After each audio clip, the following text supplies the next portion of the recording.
त्यांनी आम्हाला नेहमीच्या वेळेस उडवाडवीचे उत्तर दिले आणि आमचं काहीच कोणी काय हे करू शकत नाही, तुम्हाला कुठं जायचं जा, आम्ही बिल उचलून बसलो आणि संबंध आम्ही अधिकाऱ्याला सुद्धा बोललो, अधिकारी म्हणले पाहणी करू, पण आणखी अधिकारी वेळोवेळी म्हणतात की पाहणी करायचं यायलो पाहणी करू आणि ते काही येत नाहीत पाहणी करायला. या ठेकेदारानं जे कामं केलेली आहेत ते सर्व निकृष्ट दर्जाचे कामं केलेली आहेत आणि तसंच थतूरमतूर काम केलं, पन्नी आतरली नाही, काहीच नाही आणि फोटो पुरतं समजा काही चांगलं काम केलं, जी फोटो दाखवायपुरतं एस्टिमेट काढायपुरतं त्याचं बिल मंजूर करायपुरतं काम केलं चांगलं, बाकी वास्तव्यात तर कुठंच काम चांगलं केलं नाही. तर आमची आणखीन एकदा परत मागणी आहे सर्वांना, सर्व अधिकाऱ्यांना, आमच्या नेत्यांना की याच्याकडे गांभीर्याने लक्ष देऊन हा विषय मार्गी लावावा. कसल्याच प्रकारचा आम्हाला त्यांचा रिस्पॉन्स नाही. शेतकरी आज वाऱ्यावर आहे. जलनायक शंकरराव चव्हाण यांच्या सिंचनाच्या धोरणामुळं मराठवाड्यामध्ये वेगवेगळे जे काही सिंचन प्रकल्प आहेत त्यांनी मार्गी लावले, ज्यामध्ये जायकवाडी प्रकल्प असेल, त्यानंतर विष्णुपुरी प्रकल्प असेल, सिद्धेश्वर प्रकल्प असेल, ही सिंचन प्रकल्प ही हाती घेऊन त्यांनी पूर्णत्वास नेली, ज्यामुळं मराठवाड्यातील जो दुष्काळ आहे तो दुष्काळ कमी होऊन मराठवाड्यातील शेतकऱ्यांना कुठेतरी दिलासा मिळत त्यांचा सिंचनाचा अनुशेष दूर होण्यासाठी मदत झाली. आणि त्याचंच जी पुण्याई आहे त्या पुण्याईमुळं आज संपूर्ण नांदेड जिल्हा आहे तो सिंचनाखाली आलेला आहे आणि हा पाणीदार जिल्हा म्हणून मराठवाड्यात ओळखला जातो. मात्र जलसंपदा विभागाच्या उदासीनतेमुळं हे सिंचन प्रकल्पातून येणारं जे पाणी आहे ते पाणी खरंच शेतकऱ्यांच्या बांधावर पोहोचतंय का, आणि या वितरिकामधून येणारं पाणी हे त्यांच्या बांधावर पोहोचण्यासाठी आणि त्यांची शेती पाणीदार होण्यासाठी नेमक्या काय अडचणी आहेत हे आपण जाणून घेण्याचा प्रयत्न करणार आहोत. हा आहे उर्ध्व पैनगंगा प्रकल्पातील हा M3 नावाचा हा जो ही जी वितरिका आहे जी अर्धापूर तालुक्यातून वाहताना या ठिकाणी पाहायला मिळते. या प्रत्येक वितरिकेची देखभाल दुरुस्तीचं काम हे जलसंपदा विभागाचं आहे आणि त्यानुसार प्रत्येक वर्षी या वितरिकांची स्वच्छता घेण्यासंदर्भात अथवा तिची डागडुजी करण्यासंदर्भात जलसंपदा विभागाला निधी येत असतो. मात्र आता जर पाहिलं आपण, ही M3 जी वितरिका आहे त्या वितरिकेवरचे जे झालेलं काम आहे ते तर निकृष्ट दर्जाचं आहेच, कारण आज 2 वर्षापूर्वी झालेलं काम आहे, परंतु दरवर्षी या वितरिकेची देखभाल दुरुस्तीसाठी जो निधी येतो तो सुद्धा या ठिकाणी खर्च करण्यात आलेला नाही. कागदावर हा खर्च दाखवून जलसंपदा विभागाचे अधिकारी हे उखळ पांढरं करत असण्याचं चित्र या ठिकाणी पाहायला मिळतंय. एवढंच नाही तर हे काम होत असताना रस्त्याची जी अवस्था आहे किंवा जे बंडिंग करायला पाहिजे होतं ती बंडिंग सुद्धा करण्यात येत नसल्यामुळं या ठिकाणी जलसंपदा विभागावर शेतकऱ्यांकडून संताप व्यक्त करण्यात येतोय. आपण या बाजूला सुद्धा पाहू शकता की ही जी वितरिका आहे M3, या M3 वितरिकेचे जे काम आहे ते M3 वितरिकेचं काम सुद्धा दर्जाहीन केल्यामुळं या ठिकाणी शेतकऱ्यांकडून असंतोष व्यक्त करण्यात येतोय, कारण शेतकऱ्यांच्या बांधावर जे पोहोचणारं पाणी आहे ते पाणी पोहोचत नसल्यामुळं शेतकरी या ठिकाणी संतप्त झालेले पाहायला मिळतात. कारण आज काही दिवसापूर्वी झालेले या वितरिकेचं काम आहे. एकूण वितरिका ज्यावेळेस तयार करण्यात येते त्यावेळेस त्याच्या खाली पॉलिमल्चिंगच्या आधारे जवळपास 500 मायक्रॉनची एक लेअर टाकली जाते, प्लास्टिक लेअर टाकली जाते आणि नंतर त्याचं कन्स्ट्रक्शन केलं जाते. मात्र तशी कोणतीही लेअर न टाकता ही जी वितरिका आहे तिची निर्मिती करण्यात आलेली होती आणि ही काही दिवसापूर्वी झालेली निर्मिती आहे. तर कामाचा दर्जा जर एकूण पाहिला तर या पद्धतीचा हा कामाचा दर्जा आहे आणि जागोजाग उखडलेली सुद्धा ही वितरिका पाहायला मिळते. या ठिकाणी फुटल्याचं सुद्धा ही वितरिका या ठिकाणी पाहायला मिळते आणि ही वितरिका काही ठिकाणी जरी हे कॉन्क्रीट नुसार याचं काम करण्यात आलं जरी असेल तरी इतर ठिकाणी जर पाहिलं तर हे काही अंतरावर म्हणजे रोड पासून काही अंतरावरच हे काम पाहायला मिळतं. तर समोरच्या दिशेला जर पाहिलं तर या ठिकाणी कोणतंही काम जे आहे किंवा त्याचं जे कन्स्ट्रक्शन आहे ते कन्स्ट्रक्शन न झाल्याचा आरोप या ठिकाणी शेतकऱ्यांकडून करण्यात येतोय. या ठिकाणी स्थानिकची जी शेतकरी मंडळी आहेत ती शेतकरी मंडळी या ठिकाणी आहेत आणि त्यांचा नेमका काय आरोप आहे ते आपण जाणून घेण्याचा प्रयत्न करणार आहोत. नेमकं काय प्रकरण आहे ज्या संदर्भात तुम्ही जलसंपदा विभागाच्या विरोधातली भूमिका घेतलेली आहे? सर, एकंदरीत पाहिलं तर ह्या समजा कॅनलला ज्याने मुरुम टाकायला पाहिजे होता, जे कुठल्या प्रकारे मुरुम टाकलेला नाही आणि त्यातल्या त्यात हे बघा, तुम्ही बघू शकता हे झाडं किती वाढलीत. आणि हे स्वच्छतेचं कुठलं बी याचं सफाईचं काहीच नाही त्याच्याकडे. संबंधित आम्ही कंत्राटदाराला फोन लावला, त्यांना म्हणलो बा हे आम्हाला इथं मुरुम टाकून द्या, जेणेकरून जलसंपदा विभागाच्या समजा गाड्या जायला चांगलं होईल आणि आम्हाला शेतकऱ्याला बी सोपं होईल जायला. त्यांनी आम्हाला नेहमीच्या वेळेस उडवाडवीचे उत्तर दिले आणि आमचं काहीच कोणी काय हे करू शकत नाही, तुम्हाला कुठं जायचं जा, आम्ही बिल उचलून बसलो. आणि संबंध आम्ही अधिकाऱ्याला सुद्धा बोललो, अधिकारी म्हणले पाहणी करू, पण आणखी अधिकारी वेळोवेळी म्हणतात की पाहणी करायचं, यायलो पाहणी करू, आणि ते काही येत नाहीत पाहणी करायला. आणि आता त्या अधिकाऱ्याने आम्हाला स्पष्ट सांगितले बा आमच्या काही होऊ शकत नाही आणि याने कॉन्ट्रॅक्ट उचलून घेतलेले आहे, तरी मी प्रेमापोटी तुम्हाला टाकून द्यायला होतो मुरुम. आता मला सांगा, तुम्ही शासन पैसे द्यायले, सन्माननीय अशोकराव चव्हाण साहेब यांच्या नेतृत्वाखाली याचा निधी पडला आणि इतकं देत असताना संबंधित गुत्तेदार जर चांगलं काम करत नसतील आणि ते अधिकारी जर चांगलं काम करत नसतील तर जनतेने जावं कोणाकडे आणि दाद मागावं कुठे. आणि हीच परिस्थिती इथंच नाही, LM7ची सुद्धा हीच परिस्थिती आहे. आणि या ठेकेदाराच्या याच्या अंतर्गत जितके काही कामं झाले, आमची मागणी अशी आहे की ती सर्व कामाची चौकशी व्हावं, निष्पक्ष चौकशी व्हावं आणि संबंधित कंत्राटदाराला ब्लॅकलिस्ट करावं. त्याच्याकडून जे समजा काही निधी दिला त्याला याला हे केलेलं आहे, समजा त्यानं जे निधीचा अपहार केलेला आहे ते सर्व वसूल करण्यात यावं त्याच्याकडून आणि त्याच्यावर चांगली कारवाई करावं, अशी आमची शासनाकडे आणि ह्याच्याकडे मागणी आहे. परंतु आता ह्याच्याकडे शासन आणि सन्माननीय इथले लोकप्रतिनिधी आमचे आदरणीय अशोकरावजी चव्हाण साहेब हे कितपत आता ह्याच्यावर कारवाई करतील हे आम्हाला बघण्यासारखंच आहे साहेब. बरं, आपण जो आरोप करत आहेत ही जी वितरिका आहे M3 इसापूर धरणाची ही वितरिका आहे, तर याच्यामध्ये M3 सारखी इतर वितरिकांचे सुद्धा कामं झालेली आहेत का? हो, झालेले आहे सब. या ज्या गुत्तेदाराने केले, जे कामं झालेले आहेत, या ठेकेदाराने जे कामं केलेली आहेत ते सर्व निकृष्ट दर्जाचे कामं केलेली आहेत. आता तुम्ही पाहू शकता LM8चं ते आता जे व्हायले काम ते थोडंफार चांगल्या दर्जाचं व्हायले. ते संबंधित कंत्राटदारानं मुरुम टाकला, दोन्ही बाजूने मुरुम टाकला, त्याची ती जाडी ती दबई केली आणि ह्या कंत्राटदारानं ह्या कॅनल जेव्हा बांधकाम होतं तर कुठलीही दबई केली नाही त्याला. तसं थतूर काम केलं, पन्नी आतरली नाही, काहीच नाही. आणि फोटो पुरतं समजा काही चांगलं काम केलं, जी फोटो दाखवायपुरतं, एस्टिमेट काढायपुरतं, त्याचं बिल मंजूर करायपुरतं काम केलं चांगलं, बाकी वास्तव्यात तर कुठंच काम चांगलं केलं नाही. आपण प्रत्यक्षात आपण या ठिकाणीच आहोत, काम चांगलं केलं नसल्याचा तुम्ही आरोप आहे. मात्र आता ही रोड पासून ही जी वितरिका कन्स्ट्रक्शन केलेलं आहे ते किती किलोमीटर पुढं याच पद्धतीनं काम झालेलं आहे का? नाही नाही, संपूर्ण ह्याचं कामच झालेलं नाही साहेब. हा. आज बी जर बघितलं तुम्ही, संपूर्ण काम झालेलं नाही. काही याचं थोडंसं अंतर गेलं की काम, थोडंसं अंतर जर इथून गेलं समजा समोर थोडंसं अंतर गेलं की याचं काम झालेलं नाही याचं. आणि आता ह्याचे समजा याचा निधी बी याने लाटलेला आहे. आता समोर आता भविष्यात याचं काम होईल न होईल आता याला आपल्याला काय तर त्याची ह्याची कल्पना नाही. परंतु आता आम्हाला संकल्पना जर शासनाची संकल्पना आहे किंवा शेतकऱ्याला पाणी बांधापर्यंत व्यवस्थित पोहोचावं, त्याचा अडथळा राहू नये. आता याचा अडथळा तर समजा व्हायचा दूर सोडून द्या, पण याचं कामाची अडचण आली तर अडथळा दूर कुठून होणार आहे. खूप दिवसानंतर हा कॅनल बांधण्यात आला, तर आमची आणखीन एकदा परत मागणी आहे सर्वांना, सर्व अधिकाऱ्यांना, आमच्या नेत्यांना की याच्याकडे गांभीर्याने लक्ष देऊन हा विषय मार्गी लावावा, जेणेकरून ज्या कामासाठी ज्या हेतूसाठी पैसे शासनाने दिले ते पैसे मार्गी लागावे आणि शेतकऱ्याचाही लाभ, त्या निधीत शेतकऱ्याचाही लाभ व्हावा, अशी आमची मागणी आहे. निश्चितच इतरही शेतकरी आपल्या सोबत आहेत. काय सांगणार, ही जी वितरिका आहे आज किती दिवसापूर्वी तयार झालेली? 1.5 वर्ष झाले साहेब याला. 1.5 वर्ष हो. 1.5 वर्ष झाले, होऊन गेले 1.5 वर्ष. 1.5 वर्ष हो. ही वितरिका किती किलोमीटरची आहे? 5 किलोमीटर, जवळजवळ 5 किलोमीटर हा. आहे. इथून या शनीच्या मंदिरापासून 5 किलोमीटर आहे. 5 किलोमीटर. तर हे 2-2.5 किलोमीटर काम झाले, पुढचं काम झालं नाही. केलंच नाही? नाही केलं. तसंच जशाला तसं काम आहे ते शेवटी. टेलला काम केलेलंच नाही. म्हणजे टेल पर्यंत काम पूर्णच नाही झालं. नाही झालं.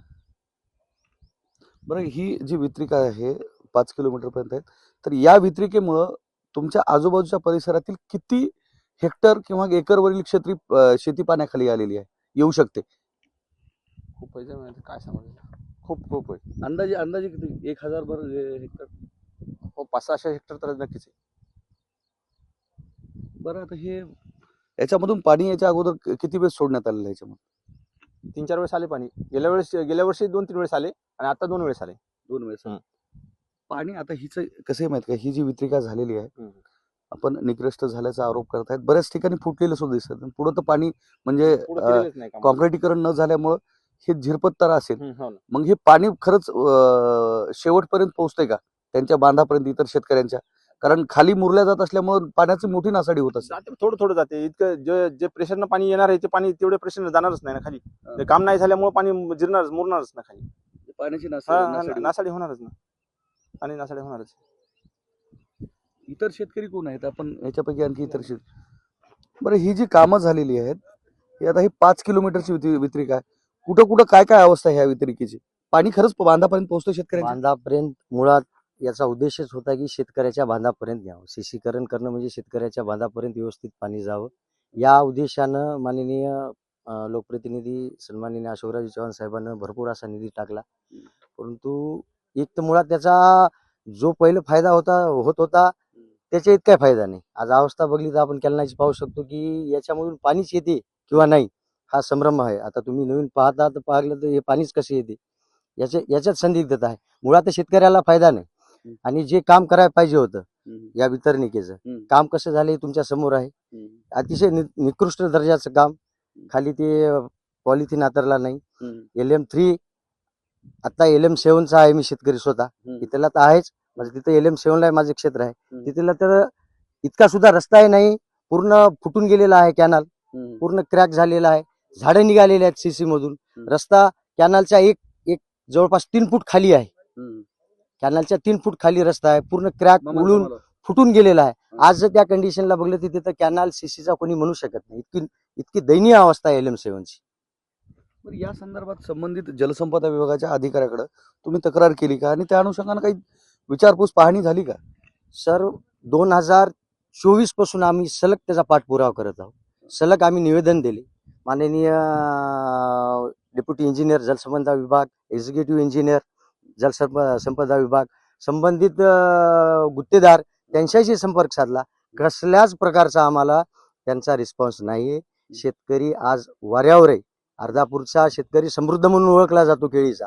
परंतु त्या समृद्धतेला जर असं हे जलवितरणिकेचं जर त्याला भेटत नाही तो कसल्या प्रकारचा समृद्ध होणार आहे. माननीय श्रद्धेय शंकरराव चव्हाण साहेबांचे इच्छा होती की बा माझा शेतकरी हा सुजलाम सुफलाम झाला पाहिजे. परंतु इथल्या ह्या अधिकारी आणि या गुत्तेदारा संगत म्हणताना आज आपण पाहू शकता काय काय काय दयनीय अवस्था आहे आज कॅनलची. हा जो मतदारसंघ आहे हा पूर्वीचा अशोक चव्हाणांचा हा मतदारसंघ म्हणून ओळखला जातो, माजी मुख्यमंत्री. आणि आज त्यांची मुलगी श्रीजया चव्हाण ह्या या मतदारसंघाच्या आमदार आहेत, लोकप्रतिनिधी आहेत. या संदर्भात तुम्ही तुमच्या आमदाराकडे तक्रार केली होती की जेणेकरून अशी या पद्धतीचे निकृष्ट काम झाले आणि बांधापर्यंत पाणी पोहोचत नाही, पर्क्युलेटर्स बाजूला होतोय, त्याच्यामुळे शेतीचं सुद्धा नुकसान होतं, पिकाचं नुकसान होतं. एक वेळेस आम्ही त्यांना निवेदन दिलेलं आहे लोकप्रतिनिधीच्या मार्फत असं असं आहे. आणि त्यांच्या आधी आम्ही ज्या संबंधित अधिकारी आहेत जे एक्झिक्युटिव्ह असतील, डेप्युटी इंजिनियर असतील, जलसंपदा विभाग त्यांना आम्ही निवेदन दिलंय. परंतु आज त्यांच्याकडून आमची पूर्णतः 1 वर्ष झालं चाल ढकलपणा चालू आहे. आज करू देऊ महिना. आता यावेळेस आम्ही लोकप्रतिनिधीकडे जाऊन पूर्णतः ताकदीनिशी सगळे शेतकरी जाऊन त्यांच्याजवळ हे आमच्या समस्या 100% मांडणार. आणि आम्हाला अपेक्षा आहे की आमचं काम 100% लोकप्रतिनिधीकडून आमच्या श्रीजयाताई असतील ते 100% आमचं काम होईल अशी आम्हाला अपेक्षा आहे. त्या अपेक्षेने आम्ही सगळे शेतकरी जाणार आहोत. निश्चितच इथं या कारण ही जी वितरिका आहे M3 नावाची ही वितरिका आहे आणि जवळपास 5 किलोमीटर पर्यंत म्हणजे त्या टेल पर्यंत ही जी वितरिका आहे जवळपास 5 किलोमीटरचं हिचं अंतर आहे. आणि हिचं काम जे आहे जवळपास 1-1.5 वर्षापूर्वी झाले. 4 ते 5 वेळेस पाणी पण सोडण्यात आले. मात्र त्याचे ते पाणी बांधापर्यंत पोहोचत नाही. टेलचं काम पूर्ण नाही. काही ठिकाणी त्याचं म्हणजे कॉन्क्रिटीकरण झाले, मात्र ते काहीच अंतरावर म्हणजे 1 किलोमीटर नाही, जवळपास 500 मीटर पर्यंत त्याचं काम झालंय. आणि पुढचं 500 मीटर पर्यंतच आहे ना, पुढचं काम तर करण्यातच आलं नाहीये. आणि त्याचे जे काही बजेट आहे शासनाचं आलेलं तर ते उचलून घेतलं असल्याचा आणि हे ते काम पूर्णत्वास दाखवल्याचा आरोप या ठिकाणी शेतकऱ्यांकडून. इतरही शेतकरी मंडळी या ठिकाणी. पाणी किती वेळेस सुटलं या ठिकाणी? यावर्षी सर दोन वेळेस सुटलं. 2 वेळेस सुटलं. पूर्णतः भरून वाहतो का हा? नाही वाहत सर. अं? भरून वाहत नाही. ते महाग हे झाल्यामुळं ते पाणी हे होतं ना, तिसरं होतं. निचरा होऊन जाते. यावर्षी 2 वेळेस आलं पण शेवटपर्यंत पाणी गेलं नाही. बरं. ते पाणी निचरा होत थोडंफार पोहोचलं असेल. लास्टपर्यंत काय पाणी जात नाही. शेवटपर्यंत पाणी जात नाही जात नाही. पुढे काम झालंय का त्याचं? नाही झालं सर. हा? नाही झालं. काहीच झालं नाही. नाही 500 मीटर पर्यंत काम झालेलं हा. आहे. त्याच्यानंतर काही बी नाही. कुठं खड्डे पड, कुठं हे मध्यंतरी काय केलेलं आहे ना, ते नळ्या टाकलेल्या आहेत, तिथे काही बरोबर केली नाही व्यवस्था. सगळं बुजून गेलेत, दगड पडलेत, हे केले, काही बी नाही सर. बरं, मग हे जे पाणी आलं त्याच्यामुळं पाण्याची नासाडी होऊन पिकाचं वगैरे इतर पिकांचं नुकसान होत असेल. इतर पिकाचं सुद्धा सर तिकडे शेवटपर्यंत होत नाही सर, पाणीच जात नाही ना. इकडे पहिल्याला पाणी येते, इकडे काही नासाडी होते सर. जास्त पाणी येते, इकडे निचरा होते, खालून पिकाला त्रास देते ना सर. त्याच्यामुळं पिकाची नासाडी होते, पिकं चिबडून जाते, जमीन चिवडली. जमीन चिबडल्या जाते सर. बरसातीमध्ये हे अडकते, कुठे काय होते, शेतामध्ये पाणी जाते ह्याचं. त्याच्यामुळं शेवटपर्यंत जात नाही सर. हे इकडेच नासाडी होते पाण्याची, आणि शेवटपर्यंत पाणी जात नाही सुद्धा. निश्चितच, कारण नांदेड जिल्हा आणि एकूणच मराठवाडा हा दुष्काळवाडा म्हणून ओळखला जात होता. श्रद्धेय कैलासवासी शंकरराव चव्हाण यांच्या पुण्याईनं या ठिकाणी जे सिंचन प्रकल्प आहेत ती मार्गी लागलीत. त्याच्यामध्ये सिद्धेश्वर, येलदरी ही जे वेगवेगळे प्रकल्प आहेत ते हातात घेत हा जो सिंचनाचा अनुशेष आहे त्याच्या माध्यमातून भरून काढण्याचा प्रयत्न झाला, आणि त्यामुळे ह्या वितरिका तयार करण्यात झाल्या. आता ही एकाच वितरिकेची गोष्ट नाही आहे. आता याच मतदारसंघामध्ये आपण अगोदर दरेगाव जी वितरिका, लघु वितरिका आहे, त्या वितरिकेची सुद्धा आपण जी बातमी अगोदर केली होती पहिल्या पार्टमधली, त्या वितरिकेची सुद्धा हीच अवस्था होती, आणि शेतकऱ्यांचं हेच घराणं आपण मांडण्याचा प्रयत्न केला होता. म्हणजे ह्याच विधानसभा मतदारसंघ म्हणजे मुदखेड तालुक्यातला, आता आपण अर्धापूर तालुक्यामध्ये आहोत, तर ही LM 3 वितरिका आहेत. याच पद्धतीने LM 7, LM 9 ह्या ज्या वितरिका आहेत त्यांची सुद्धा हीच अवस्था आहे. जलसंपदा विभागाकडून दरवर्षी या वितरिकांची देखभाल दुरुस्तीसाठी निधी येतो, लाखो करोडो रुपयाचा निधी येतो. तो खर्च होणं अपेक्षित आहे, कारण ते पाणी ज्यावेळेस त्या प्रकल्पातून बाहेर पडतं ते पाणी शेतकऱ्यांच्या बांधावर पोहोचवणं हे काम असतं संबंधित विभागाचं आणि अधिकाऱ्यांचं. मात्र ह्या ज्या वितरिका तयार करण्यात आल्या आहेत ह्या नवीन वितरिका आहेत, आणि त्यांची जी अवस्था आहे आपण पाहू शकता की या पद्धतीची कुणीही पाहिलं तर म्हणणार नाही की ही नवीन वितरिका आहे, कारण केवळ एक ते 1.5 वर्षाचा कालावधी झालेला आहे. समोरपर्यंत आपण थेट त्यापर्यंत जर गेले तर केवळ 500 मीटर पर्यंत त्याचं काम झालेलं आहे. कॉन्क्रिटीकरण फक्त 500 मीटर पर्यंत आहे. मात्र जो दर्जा आहे तो दर्जा सुद्धा या ठिकाणी दर्जाहीन काम झाल्याचा या ठिकाणी शेतकऱ्याकडून आरोप करण्यात येतोय. मात्र प्रत्यक्षात जरी पाहिलं तर हे एखाद्या आंधळ्यालाही कळून येईल की याचा दर्जा काय आहे, आणि याच्यासाठी देखभाल दुरुस्तीसाठीची तर गोष्ट दूरच आहे, कारण याची कुठेही देखभाल होत नाही. आणि दुसरी गोष्ट अशी आहे, या वितरिकेमधनं सोडण्यात येणारं जे पाणी आहे ते पाणी शेतकऱ्यांच्या बांधावर न पावता हे इतर ठिकाणीच पर्क्युलेट होऊन त्याच्यामुळे इतर आजूबाजूची जी पिकं आहेत त्याचं सुद्धा मोठ्या प्रमाणात नुकसान होताना या ठिकाणी पाहायला मिळते. केवळ 500 मीटर पर्यंत हे काम करून जवळपास 5 किलोमीटरची ही वितरिका आहे, म्हणजे 4.5 किलोमीटरचं हे काम करण्यातच आलं नाही. दोन्ही बाजूनं बंडिंग असणं आवश्यक आहे. आपण पाहू शकता की या साईडला तर बंडिंगच नाहीये, या बाजूला थोडीफार आहे, ते सुद्धा झाडाझुडपांना ती झाकल्या गेलेली आहे. शेतकऱ्यांसाठी रहदारी करण्यासाठी किंवा अधिकारी हा शेवटच्या टेलपर्यंत पोहोचला पाहिजे, त्याला पाहणी करता आली पाहिजे. म्हणजे त्यांच्या विभागाचा अधिकारी सुद्धा खरंच त्या टेलपर्यंत पोहोचेल का, हा सुद्धा मोठा प्रश्न आहे. दुसरी गोष्ट याच्यामध्ये एकूण अशी आहे की हे पाणीच तर पोहोचतच नाहीये, मात्र या वितरिकेचं जे उद्दिष्ट आहे की ही जी शेती जी आहे ती शेती भिजली पाहिजे, यांचा सिंचन अनुशेष पूर्ण झाला पाहिजे आणि शेतकऱ्यांना त्याचा लाभ मिळाला पाहिजे. जवळपास 500 हेक्टरवरील जी पिके आहेत ही पिके या वितरिकेवर अवलंबून आहेत, आणि ही दर्जाहीन कामं झाल्यामुळं ही पाणी जे आहे ते शेतकऱ्यांच्या बांधापर्यंत पोहोचत नाही. वेळोवेळी शेतकऱ्यांनी या संदर्भात तक्रारी केल्या, मात्र अधिकारी सुद्धा या तक्रारी संदर्भात काहीही दखल घेत नसल्यामुळं या ठिकाणचा शेतकरी जो आहे तो संतप्त झालाय. कॅमेरामन सुधाकर सह मी धनंजय सोळंके, टाइम्स नाऊ मराठी, नांदेड.